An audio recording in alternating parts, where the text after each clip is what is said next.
మీకు చెప్పేది ఏంటంటే మీరు మాట్లాడండి, మాట్లాడను. మాట్లాడేది కాదు. అయితే నేను పేషెంట్కి గ్లూకోజ్ పెట్టినా, అయ్యో అవి తీసిన తర్వాత నేను వాళ్ళు వీళ్ళు లంచ్కి వెళ్ళారు. నేను చేస్తాను మీకు. మనం ఒక సబ్జెక్ట్ మీద మాట్లాడుకుందాం, ఓకేనా? ఓకే. తప్పకుండా ఒక సబ్జెక్ట్ మీద ఇలాగే అన్నారు, ఎత్తలేదు నా నెంబర్. లేదు మాట్లాడదాము. పేషెంట్ ఈ నెంబర్ మీదే కదా? ఈ నెంబర్ మీదే కదా? నాదే నెంబరు. మీతో నేను పూర్వకంగా ఎప్పుడైనా చర్చించడానికి రెడీగా ఉన్నాను. తప్పకుండా నా నెంబర్ వెత్తండి. నేను అందరి భాషల కన్నా నిన్ను ప్రత్యేకంగా అభినందిస్తాను. నీ ప్రియమైన మిత్రుడు నేను ఎప్పుడు కూడా. ఓకే సంతోషం, చాలా ఓకేనా? ఇంకొకటి, ఈ పాసలు చేసే దుర్మార్గాల్ని దయచేసి మీరు ఖండించండి. మీరు వైద్యులు కాబట్టి వైద్యాన్ని దూరం చేస్తున్నారు ఈ దుర్మార్గులు. అందులో ఈ హిందూ పూజారున్నా నేను ఖండిస్తా. తప్పకుండా. మీరు ఒక మాట మాట్లాడారు, మీరు ఒక లైన్ మాట్లాడారు, దుర్మార్గులైన పాస్టర్లను ఖండించమని. తప్పనిసరిగా, ఎందుకంటే మీకు చివరిలో ఒక లైన్ చెప్తే కట్ చేస్తాను నేను, ఎందుకంటే నాకు బిజీ ఉన్నా. హిందువుల్లో ఉన్నారు, ముస్లింలో ఉన్నారు, క్రైస్తవుల్లో దొంగలు మంచోళ్ళు ఉన్నారు. కానీ దొంగల్ని ఖండించడం మన బాధ్యత. తప్పకుండా మీరు చెప్పినట్టు చేస్తాను నేను. ఇది మతాలకు అతీతంగా దయచేసి మీరు ఒక డాక్టర్ వృత్తిలో. Okay, thank you. తప్పకుండా. Okay, right, sure. వాళ్ళని చెప్పుతో కొట్టి ఒక్కసారి ఎవరైనా కానీ వాళ్ళు ఓకే మీరు ఒక వీడియో చేయండి. ముస్లింలా, హిందువులా, క్రైస్తవులా కాదు. అవును, ఓకేనా? వైద్యాన్ని దూరం చేస్తున్న ఈ దుర్మార్గుల్ని చెప్పులతో కొట్టి ఊరవతలు పంపిస్తున్నానండి. దయచేసి ఎవరైనా కానీ. ఓకేనా? చాలా మంది చనిపోతున్నారు సార్. నేను ఎన్నెన్ని స్టింగ్ ఆపరేషన్ చేసి ఇలా దుర్మార్గాలు బయట పెడతాను. మీరు కూడా దయచేసి రవి గారు మీరు ఆ పని చేయండి. సబ్జెక్ట్ గురించి మనం మాట్లాడదాం. తప్పకుండా ప్రేమపూర్వకంగా మీతో ఎప్పుడు నేను నిజంగా ఫ్రెండ్ గా మాట్లాడతా. సిద్ధాంతపరంగా వేరైనప్పటికీ ఓకే మీరు ఓకే అందులో ఉన్నారు కాబట్టి సాల్వ్ చేస్తాం. Thank you. Hello sir, praise lord అండి. హలో అయ్యా, ప్రైజ్ లార్డ్ అయ్య గారు. ధన్యవాదాలు సార్. నేను మీకు ఒక వీడియో చూసాను సార్. మన ఒక క్రైస్తవ సోదరుడు మీకు కాల్ చేశాడు కదా. అవునవును, నేను మీకు ఈ నెంబర్ మీద అండి. అదేనండి, ఇక మీరు చేయలేండి. ఇక ఇది ఇట్లానే అంటారు, మీరు చేయరు. ఇక అర్థమైపోయింది చేస్తాను. అవదండి. మీరు ఏంటంటే అమాయకులతో మాట్లాడతారు అంతేగాని మాతో మాట్లాడలేండి. నేను తెలుసులేండి. ఓకే, మీకు జ్ఞానం బాగుందా సార్? జ్ఞానం ఉందనే కదా మీకు ఫోన్ చేసింది. ఓకే, తప్పకుండా మీ జ్ఞానాన్ని వినండి. ఒక దేవుణ్ణి కించపరిచి మాట్లాడినప్పుడు అలా మాట్లాడకూడదని మీరు అనాలి. ఓకే సార్, మీరు చాలా సంతోషం. అయితే ఒక నిమిషం వినండి. మీరు ఇప్పుడు మాట్లాడారు కదా. వినండి. ఇప్పుడు మీరు మాట్లాడారు కదా, మీరు మాట్లాడిందంతా నేను విన్నాను. మీరు మాట్లాడిందంతా రికార్డింగ్ అయింది. మీ జ్ఞానం ఏందో నేను ఫోన్ చేసినప్పుడు మీరు మాట్లాడి మీ జ్ఞానాన్ని నిరూపించండి, ఓకేనా? ఇప్పుడు మాట్లాడడానికి ఏమైంది? నువ్వు ఫోన్ చేసినప్పుడు మాట్లాడడానికి నేను కంఫర్టబుల్ టైంలో ఉండాలి కదా. నేను అదే అంటున్నా. మీరు ఎవరో నాకు తెలియదు, మీ జ్ఞానం ఎంత ఉందో నాకు తెలియదు. మీ జ్ఞానం నాకు తెలియాలి అంటే నేను కాల్ చేసి మాట్లాడేటప్పుడు మీ జ్ఞానం కూడా చెప్తాము. నేను మాజీ పాస్టర్. మీ జ్ఞానాన్ని నిరూపించుకోండి. బైబుల్ వదిలేసాను. బైబుల్లో యెహోవా దుర్మార్గాలు thank you so much. Okay, మంచిది. దుర్మార్గాలు చూసి నేను ఆ బైబుల్ వదిలేసాను. ఓకే మీరు నాతోటి మీరు నాతో ఫోన్ చేసినప్పుడు మాట్లాడండి. మీ జ్ఞానాన్ని నిరూపించండి. అవునండి, ఇప్పుడు మాట్లాడండి, తప్పే ఉంది. చెప్తే అర్థం కాకపోతే మైండ్ లేదనుకుంటా. నీ జ్ఞానం లేదు ఇప్పటికే. ఉండు, నీ మైండ్ ఏందో. హలో చెప్పండి. Praise lord brother. హలో అయ్యా, ప్రైజ్ లార్డ్. ప్రైజ్ లార్డ్ చెప్పండి. అదే ఏం లేదు సార్. మీరు వేరే ఒక అతను హిందూ దేవుళ్ళని దూషిస్తూ మీతో మాట్లాడితే మీరు కనీసం అది తప్పు, అలా వేరే దేవుళ్ళని అలా దూషించకూడదు అని చెప్పి కూడా మీరు అనలేదు. అతను ఏమన్నాడు, వాళ్ళ దేవుళ్ళు ఏమన్నా సంకన అవుతున్నారా అని చెప్పి అన్నాడు. ఎవడాడు? మీతో మాట్లాడిన వ్యక్తి అండి. ఇంతకుముందు నేను చూశాను. ఏది వీడియో ఆడియో కాలా? ఆడే కాలు పెట్టారు మీరు. ఓకే ముక్కోటి దేవుళ్ళు, 3 కోట్ల దేవుళ్ళు వాళ్ళు సంకలనం అవుతున్నారు వాళ్ళు అని అన్నాడు ఆయన.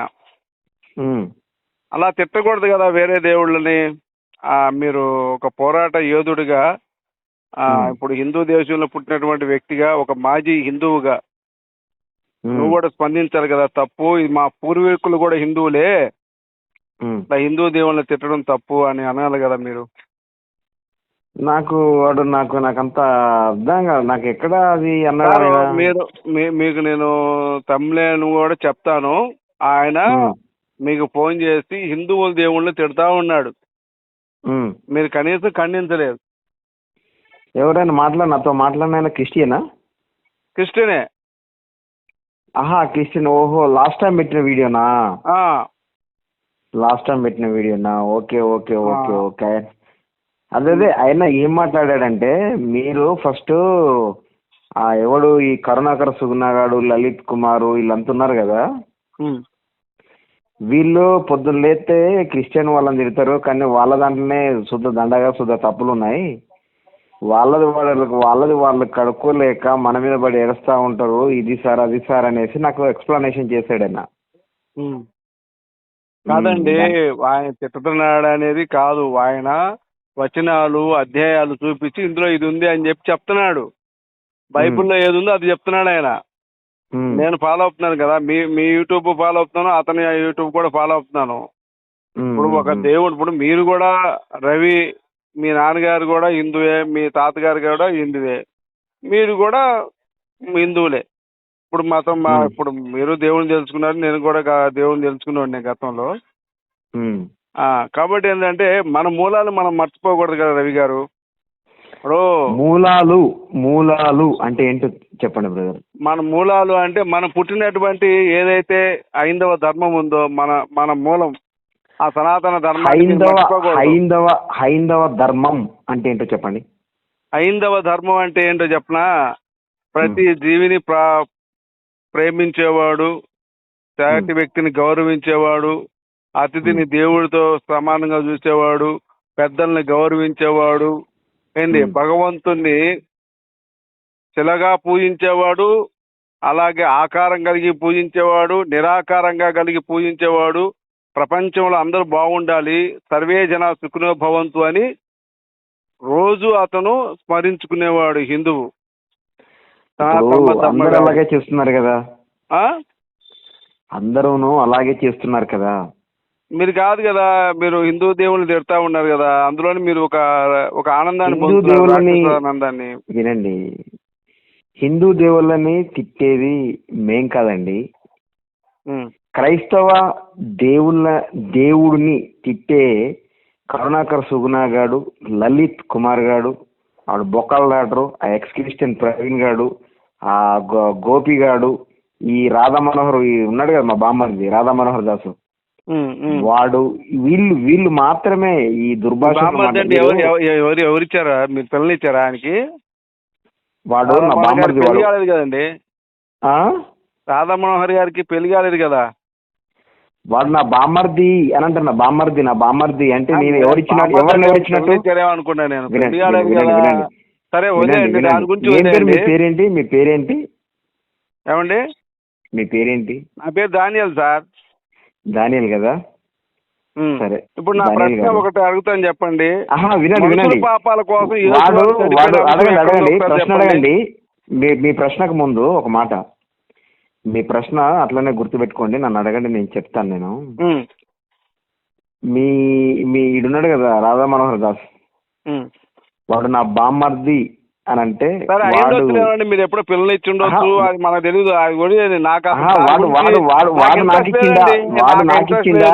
మీరు హిందూ దేవుడిని తిడతా క్రైస్తవుడిగా నాకు కొంచెం బాధ కలిగింది. అరే మన క్రైస్తవులు ఇలా ఉన్నారేంటి? నాకు ఇచ్చిండా, నేను వానికి ఇచ్చిందా? వాడు నాకు బామ్మర్ది అవుతాడు. అవునండి, మీ వయసు ఎంత చెప్పండి, ఆయన వయసు ఎంత? వినండి మాట్లాడవచ్చు అసలు. అదే ఏం నేర్పారు? వినండి, నకిలీ దానియల్ గారు, మీరు వినండి నేను చెప్పేది. మీరు నకిలీ క్రైస్తవులే కదా, మీరు నిజాయితీగా క్రైస్తవులు ఎలా అవుతారు? యేసువారిని నమ్మరు 1 కోటి మంది జనాభాలో మినిమం 5 లక్షల మంది కూడా నమ్మరండి యేసువారిని. బామ్మర్ది అయినప్పుడు నేను వాడికి పిల్లలు ఇచ్చినట్ట, వాడు నాకు ఇచ్చినట్ట మీరే చెప్పాలా? ఇప్పుడు పిల్లనిచ్చినా కూడా బామ్మద్ది అంటారండి. మీ వయసు ఎంత? ఆ? మీ వయసు ఎంత? నా వయసు 70. నాకంటే చాలా పెద్దవాళ్ళు, నాకంటే అనుభవజ్ఞులు. ఉమ్. వాడు నా బామ్మర్ది, వాడు నాకు పిల్లనిచ్చిందా నేను వానికి ఇచ్చిందా చెప్పాలా మీరు? అవును, మీరు పిల్లనిచ్చినా కూడా బామ్మద్ది అనవచ్చు, తప్పులేదు. అట్లా అంటారా మీ దగ్గర? మేము అలాగే అంటాం, పిల్లనిచ్చిన తల్లిని వాళ్ళే పెళ్ళం బామ్మద్ది అంటారా? అంటాం. తల్లిని పెళ్ళం అంటారా ఎవడన్నా? ఉమ్? తల్లిని పెళ్ళం అంటారా ఎవడన్నా? మాకు తెలియదు సార్, ఎవరు అంటారు మరి. మీరు బావ అంటారో అంటే మాకు తెలీదు. ఏంటో, బావ అంటే ఏంటో, బామ్మర్ది అంటే ఏంటో అర్థం తెలియని మీరు పిల్లనిచ్చిన వాళ్ళు కూడా బామ్మద్ది అంటారండి. అసలు వినండి వినండి వినండి వినండి వినండి బైబిల్లో పెళ్లి ఎక్కడుందో చెప్పండి. వినండి పెళ్లి నకిలీ చేసుకున్నట్టు డానియల్ ఎక్కడుంది? గారు మీరు వినండి. బైబిల్లో పెళ్లి చేసుకున్నట్టు ఎక్కడుంది? యేసువారు మనుషుల పాపాల కోసం చనిపోయింది ఎక్కడుంది నిరూపించండి మీరు. ఏంటి? బైబిల్లో పెళ్లి చేసుకున్నటువంటి ఘట్టం ఎక్కడుంది? ఈ విధి విధానాలతో పెళ్లిళ్ళు చేసుకోవాలని యెహోవారు ఎక్కడ చెప్పారు? అదే విధంగా యేసువారు మనుషుల పాపాల కోసమే చనిపోతానని ఎక్కడుంది? యెహోవా దేవుడు ఎప్పుడైనా మనుషుల పాపాల కోసం యేసు అనే అతను చంపుతాను అప్పుడు మీ మనుషుల పాపాలు పోతాయని చెప్పాడా? లేదు, యేసువారు ఎప్పుడైనా మనుషుల పాపాల కోసం చనిపోవడానికి వచ్చారని చెప్పాడా? ఎప్పుడైనా నేను మనుషుల పాపాల కోసం యేసు చంపుతానని చెప్పాడా? ఈ 3 ప్రశ్నలు జవాబు చెప్పండి. వినాలా వినాలా వినాలా చెప్పండి. నేను బైబిల్లో చూపిస్తా. చూపించండి. ఒక స్త్రీని ఒక పురుషుడు వివాహం ఆడాలి, వివాహము అన్ని విషయములలో ఘనమైనది అని నేను పాస్టర్ కదా. విషయం తెలీదా? జ్ఞానం తెలీదా నీకు? బైబిల్ తెలీదా నీకు? వివాహానికి వెళ్ళాడు, కాశాడు, కానీ ఒక నిమిషం. యేసువారు కూడా వివాహానికి వెళ్ళాడు. ఇగో నీకు నీ నోటికి క్యాన్సర్ రాబోతోంది. ఎక్కడుంది? నీ నోట్లో క్యాన్సర్ రాబోతోంది. తప్పులేదు. నీకు ఎయిడ్స్ నీ నాలుకకి క్యాన్సర్, నీకు గొంతు క్యాన్సర్ రాబోతోంది. No problem. నీకు ఎయిడ్స్ వచ్చిన రోజే నాకు క్యాన్సర్ వచ్చింది, ఇబ్బంది లేదు. చెప్పండి.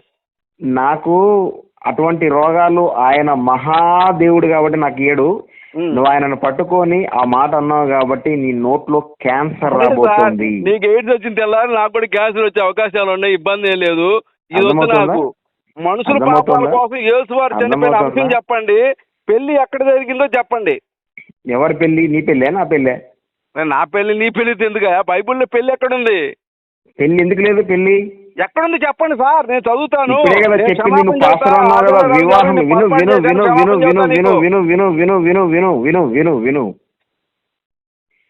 దేవుడు వివాహము అన్ని విషయంలో ఘనమైనది అని చెప్పి ఒక స్త్రీని ఒక పురుషుణ్ణి వివాహం చేసుకోవాలని చెప్పి పొరుగువాడి భార్యనైనను, పొరుగువాడి ఎద్దునైనను, పొరుగువాడి గాడిదనైనను, పొరుగువాడి పరదేశినైనను, పొరుగువాడిది ఏదైనాను నువ్వు ఆశించకూడదని 10 ఆజ్ఞల్లో చెప్పి ఎవడు ఏం ఆశించకూడదో, ఎవడు ఎన్ని పెళ్లిళ్ళు చేసుకోవాలో, ఒక భార్య తప్ప వేరే భార్యని మోహపు చూపుతో చూసిన ఎడల ఆ క్షణమందే ఆ స్త్రీతో వాడు పాపం చేసినట్టు అని బైబిల్లో చెప్పాడు.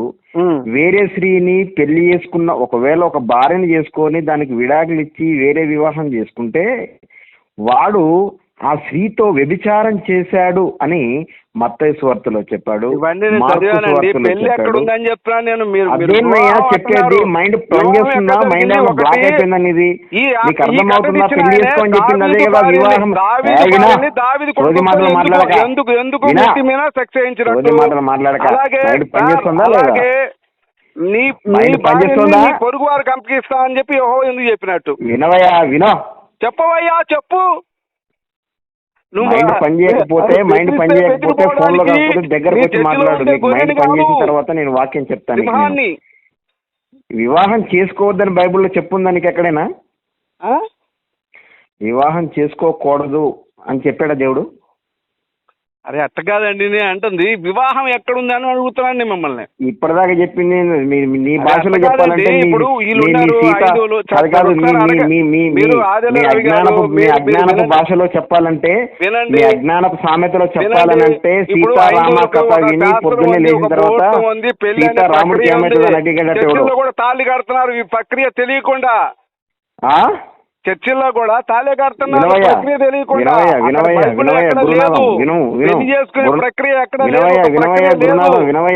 వినవయ్య గురునాథం, చెప్పండి గురుగారు, చెప్పండి. మనం భారతదేశంలో నివసిస్తా ఉన్నాం.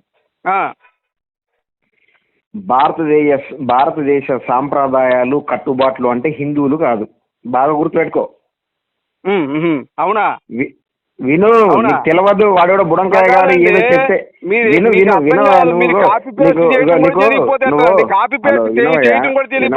వినవయ్యా.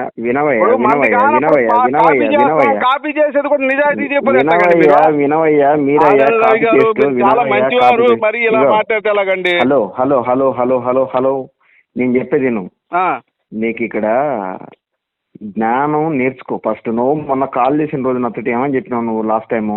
ఏం చెప్పాను? నీకు అభం శుభం తెలవని అజ్ఞానులతో మాట్లాడతారు, నాలంతోళ్ళతో మాట్లాడరు అని అన్నారు కదా. నీకు నేను జ్ఞానం ఇస్తున్నాను వినవయ్యా. నేను జ్ఞానం ఇస్తున్నావు వినవయ్యా గురునాథం. నేను చెప్పేది విను. భారతదేశంలో భారతదేశ సాంప్రదాయాలు కట్టుబాట్లు అంటే హిందుత్వం కాదు, హైందత్వం కాదు. విను విను విను చెప్పేటప్పుడు ఊకొట్టు. భారతదేశంలో వినవయ్యా భారతదేశంలో వివిధ మత నువ్వు వింటావా? వినకపోతే నేను మాట్లాడిన తర్వాత వినవయ్యా. నేను మాట్లాడిన తర్వాత నేను అదే చెప్తున్నా. నేను అదే చెప్పబోతున్నాను వినవయ్యా స్వామి. నేను అదే చెప్పబోతున్నాను వినవయ్యా స్వామి. నాయన చెప్పేది వినయ్యా. చెప్పేది వినవయ్యా వినవయ్యా.